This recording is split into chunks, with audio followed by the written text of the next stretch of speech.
So today it is with a heavy heart that I will be talking about the passing of Louie Simmons, a legend in the strength and conditioning and powerlifting world at the age of 74 years old. Now, the first thing I want to talk about is I have criticized Louie on this channel before, mainly about things that he has said about Olympic weightlifting that I've disagreed with. And every single time, something that I note is that Louie Simmons demands the respect of pretty much anyone in the strength and conditioning world, whether it's strength sport, powerlifting, or something about athletic performance, because of the amount of influence that he has had on coaches, on athletes, that has then spread onto other coaches and athletes. We're talking about generational influence here that I believe demands respect. I always note that. I always make sure to state that before I say something that I disagreed with about him. Like anyone that makes it their life and their obsession to get people stronger, to get people in the gym, to get people moving and bettering their lives with fitness, like, yeah, I can disagree with them, but they're always, they always start from a place up here. And I can speak for myself and the majority of the people in the strength world that this loss of Louie Simmons is a very, very tough one, as his influence on myself and many other people was immeasurable. Now, there's three things I want to talk about today. The first being methodology. When we look at strength sport and where it started, there was this kind of machismo, get it done, just work hard and be stronger than everyone else mentality. There was a lot of swagger to it, very specific training. Just lift heavy and be strong.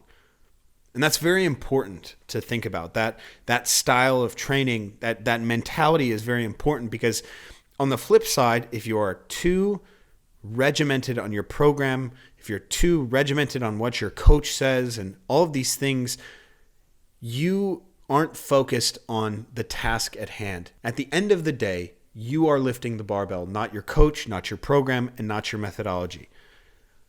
On the other side of that, the Soviets were able to create their methodology and create and have these ideas of how to structure macro cycles of training, large segments and periods of time to create periodization, so that we could take these macho and strong athletes and get performances out of them that we never thought were possible.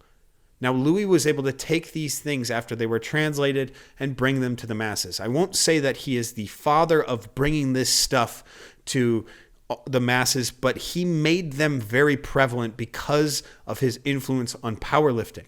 Odds are that if you have some sort of methodology that you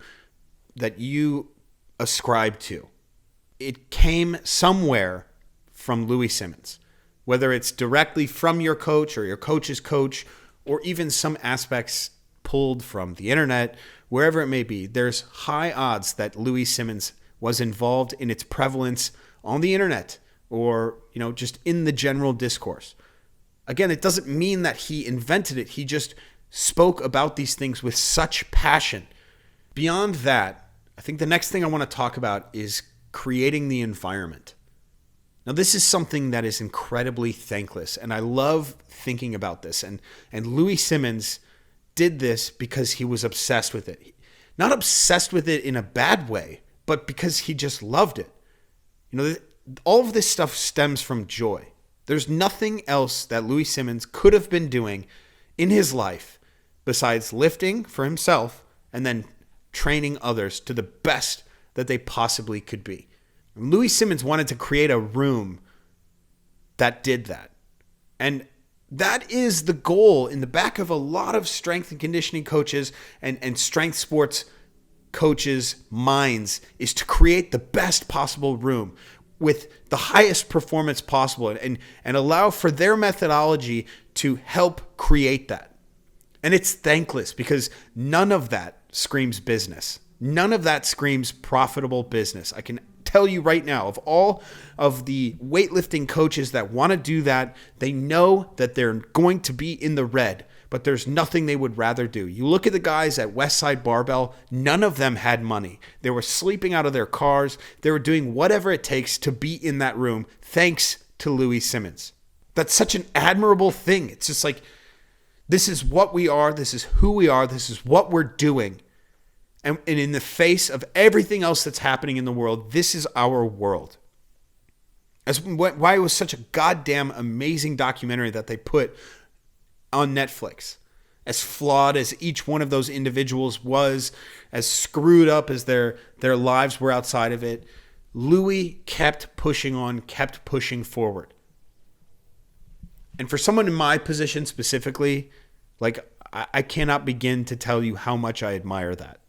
And then the final thing I want to talk about is when I was at Texas A&M, I took a master's course, so like a master's program in strength and conditioning. And the structure of it was super cool. It was 5 days a week, Monday, Tuesday, Wednesday, Thursday, Friday. On Monday and Tuesday, we were training. On Thursday and Friday, we were training. And on Wednesday, we were in the classroom. Each session was 2 hours long.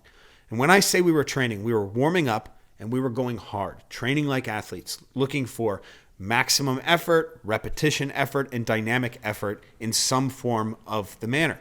Now, it just so happened that the person who was leading the program was heavily influenced by Louie Simmons. So we actually did call those things maximum effort, repetition effort, and dynamic effort days. But even if they didn't talk about those things, organizing your training in such a way is now what we do. Louie called it conjugate, but you can call it concurrent, where the idea is to get stronger. This block is to get stronger. However, we're not going to forget the accessories that allow us to get bigger. Hypertrophy, repetition, right? So repetition, effort. And we're not going to forget about the movements just because we're recovering. We're not going to not deadlift today just because we deadlifted hard 2 days ago. What we will do is a certain form of deadlifting, but fast. And we might do them on the clock. We might do them on the minute. We might do them every 90 seconds, every 2 minutes. Those are ideas that may not have been created by Louie, but they were pushed by him and they were made prevalent by Louie. And so those are the things when I was at my most formative in strength and conditioning, most formative years for me, those were the things that I thought of. And those were the things that got me fucking strong compared to what I was before. The first time I ever back squatted 400 pounds, we were doing like conjugate style training as it pertained to athletic performance. And it was a good time, man. It really, really was. So that's all I'm going to say. It's tragic, the loss of Louie Simmons. It really, really is. And like I said, his impact is immeasurable. And we will always be indebted to what he has done for these sports and strength sports in general. He has put them on the map, and we can all, try our best to live our lives to the best we can with Louie's influence. Thank you guys, and I'll see you in the next one.